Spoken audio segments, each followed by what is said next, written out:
Flávio, professor de História da Rede SESI Pernambuco. Iremos, nessa aula, abordar sobre a história dos Estados Unidos e o Iluminismo. Iniciaremos fazendo uma pequena contextualização sobre o Iluminismo na Europa no século XVIII, depois a influência desse Iluminismo no processo de independência da América do Norte, né? Em seguida falaremos sobre a Guerra de Secessão. Vem comigo e os personagens que a gente às vezes tenta colocar em prática. Preste atenção.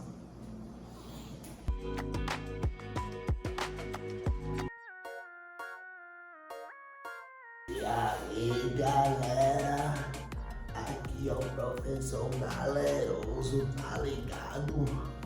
Cola comigo que a gente vai falar sobre a independência dos Estados Unidos, galerinha. Vê só o que aconteceu, meu irmão. Olha só, teve uma guerra entre França e Inglaterra. A Inglaterra ganhou, mas para tirar o prejuízo da guerra, porque durou 7 anos essa guerra, a Inglaterra resolveu cobrar mais impostos de 13 colônias lá na América. Vê só que fuleiragem. As colônias da América do Norte, né, as 13, não gostaram não dessas leis, desses impostos não. Olha o nome dos impostos aí, que coisa troncha. Lei do chá, lei do selo, lei do açúcar, um monte de lei, truta. Aí a galera disse: ei, doido, pode não sair não, meu irmão, tá vacilando comigo.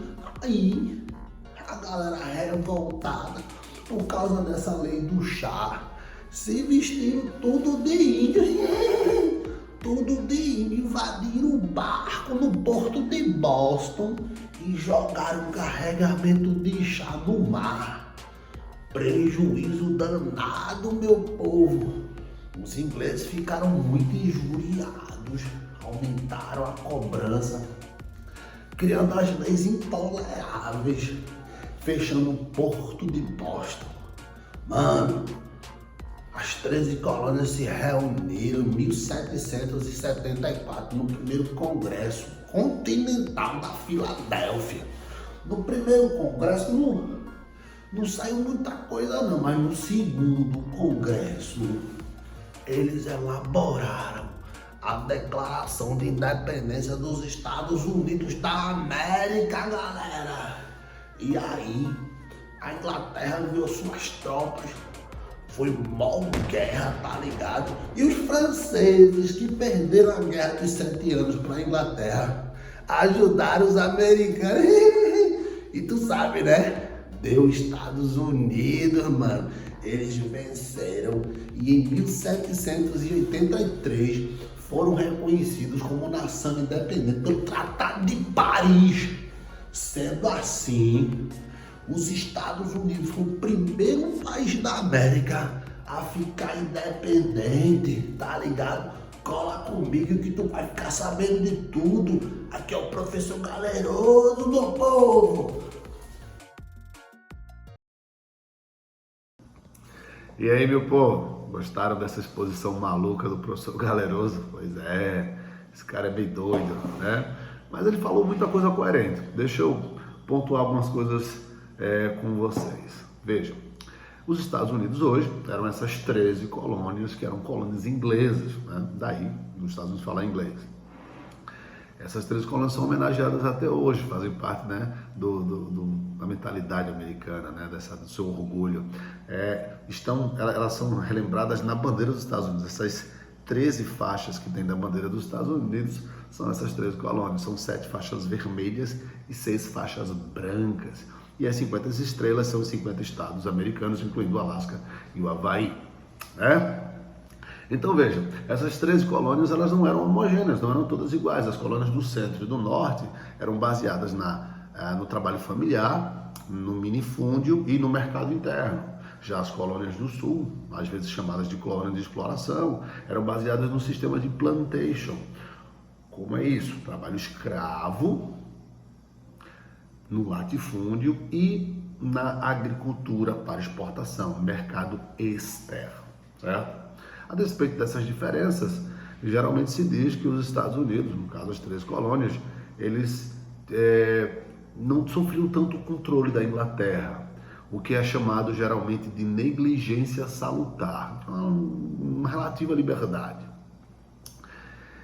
Ocorre que com a Guerra de 7 anos e a Revolução Industrial, a Inglaterra passa a taxar, a cobrar mais dos Estados Unidos, das 13 colônias, desagradando os colonos que vão se revoltar e vão se manifestar. O estopim é quando eles invadem o porto de Boston fantasiados de indígenas e jogam mercadoria no mar, causando um prejuízo enorme para a Companhia das Índias Orientais. A Inglaterra então aumenta a sua cobrança, criando as leis intoleráveis, depois de tanta lei do chá, lei do selo, lei do açúcar, aí vem as leis intoleráveis que fecham o porto de Boston e dá plenos poderes ao governador de Massachusetts. Essa palavra é muito bonitinha, né? O que ocorre aumenta essa cobrança dos ingleses e aí os colonos insatisfeitos se reúnem em 1774 no primeiro Congresso Continental da Filadélfia. Nesse primeiro congresso eles não definem pela separação, mas no segundo, em 1776, dia 4 de julho, o dia da independência americana, the Independence Day, falando de Inglaterra e de Estados Unidos, tem que falar inglês alguma coisa. E aí eles declaram-se independentes. Thomas Jefferson lá. E aí, claro que aí os ingleses não vão aceitar pacificamente, e aí teremos as guerras pela independência. Essas guerras duraram alguns anos, e em 1783, com o Tratado de Paris, os Estados Unidos é reconhecido um país independente. Ocorre que foi o primeiro país da América a ficar independente. Essa independência dos Estados Unidos dá em quê?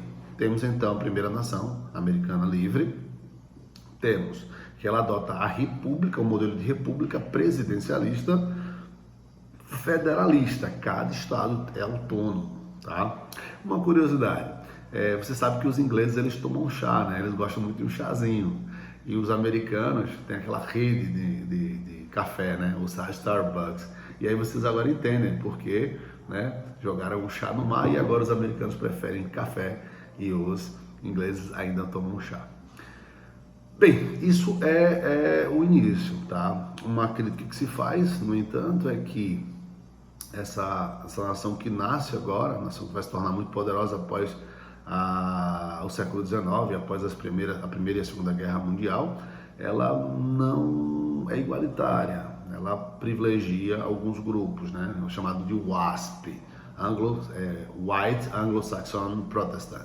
Então, fica aí essa notinha observando os grupos que ficaram excluídos desses privilégios. E que coisa interessante que os Estados Unidos fez tudo isso inspirado em ideais iluministas. Beleza? Então, Estados Unidos, dá uma olhadinha, dá uma revisada, aproveita e também estuda a expansão territorial americana, como foi que ele conseguiu expandir seu território e a Guerra de Secessão. Beleza? Cheguei de novo, povo da quebrada. Tava ali resolvendo uns corre, tá ligado? Mas eu vim aqui só pra conversar rapidão com vocês sobre uma parada que aconteceu depois da independência dos Estados Unidos.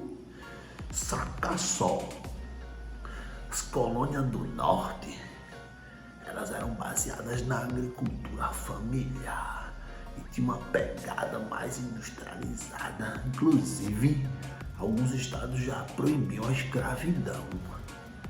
O sul não, o sul era escravista, tá ligado? O sul dos Estados Unidos.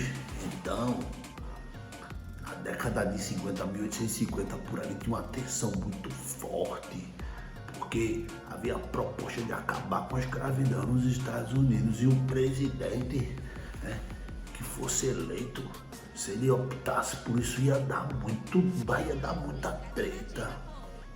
Ocorre que quando Abraham Lincoln ele ganha as eleições, o Sul ele se junta, né, 7 estados confederados e se declaram separados. Eles querem fazer uma secessão, uma separação. Mano, bagulho ficou muito louco. O Norte não aceitou essa desonra, essa separação, e aí começaram os combates, tá? De um lado o Lincoln, do outro lá o Robert Lee, e começou então uma guerra mais sangrenta nos Estados Unidos. Mais de 600 mil pessoas morreram, doido, tá ligado? Sabe o que é isso? É muita gente. Foi a maior baixa que os Estados Unidos já teve em guerras, tá? E aí foi contra seu próprio povo. Quando você vê aquele filme da Marvel, Guerra Civil, entende? Essa palavra é muito forte, porque nos Estados Unidos, né, de 1861 até 65, essa guerra entre o Norte e o Sul foi muito sangrenta. Acaba que o Norte vence, né? Acaba com a escravidão, mais de 4 milhões de escravos são libertos. E aí, aos poucos, tem todo um lento processo de unificação desses estados. É isso aí, galerinha. Guerra de Secessão ou Guerra Civil Americana. Partiu. Deixa eu resolver meus corre. Aqui é Flávio Maromba. Olha só, se liga. Não seja um ogro ignorante. O cara que malha, ele não pode pensar só no corpo, não. Ele tem que pensar também no intelecto. Tem que ser inteligente, mano. Faz feito os latinos diziam. Mens sana in corpore sana. A mente tem que ser sadia no corpo saudável, meu irmão. Não pode ser vacilão, não. Então se liga, vem comigo. Olha só. Por falar em mente, em desenvolver a cabeça, tu vai chegar junto da mina, tu vai falar o quê? Eu tomo whey. Meu irmão, pode ser ignorante assim não, tu tem que ter assunto, tem que saber conversar. Então vê só, deixa eu te falar sobre a importância do pensamento. Olha só, tu sabia que meia dúzia de pensadores mudaram a humanidade? Vem, ó, Europa, século XVIII. Os carinhas ali sentavam nos cafés em Paris, começavam a conversar, falar suas ideias e criticar o regime daquela época e transformar a humanidade. Então deixa de ser ignorante, aprende, vê. Olha, eu preciso destacar alguns caras dessa época, tá? Mas aí já vai situando o século XVIII, os salões em Paris, os cafés, eles sentavam e debatiam suas ideias, lançavam seus livros. Alguns são muito importantes e famosinhos.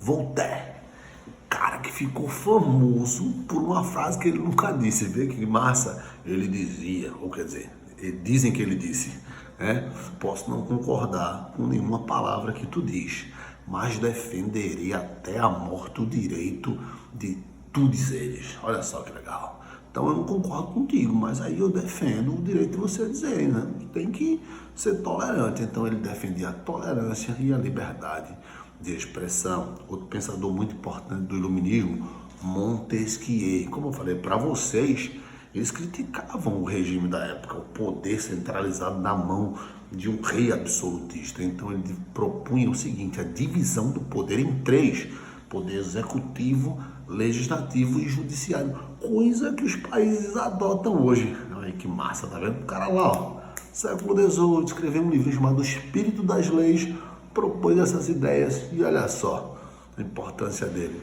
Um outro pensador iluminista muito importante que não pode passar batido é Rousseau, o cara do contrato social, o cara que é considerado o pai da democracia moderna, que falava da sociedade se organizando politicamente, que foi um dos grandes influenciadores da Revolução Francesa. Bem, esses pensadores, né, que difundiam suas ideias em salões, em cafés, também tiveram suas ideias propagadas por meio de um volumes, por meio de livros, a enciclopédia, que acabou sendo um meio de veiculação dessas ideias, espalhando as ideias iluministas. Bem, pois é, esses pensadores, discutindo esses assuntos, acabaram por influenciar muita gente na Europa, provocando a Revolução Francesa, provocando a independência dos Estados Unidos, provocando a independência dos países americanos, né? E também Conjuração Mineira no Brasil. Então olha só quanta influência partiu dos iluministas. A gente não pode esquecer da importância da mente, porque um país se faz com homens e livros, tá? E tudo começa aqui, no pensamento, beleza?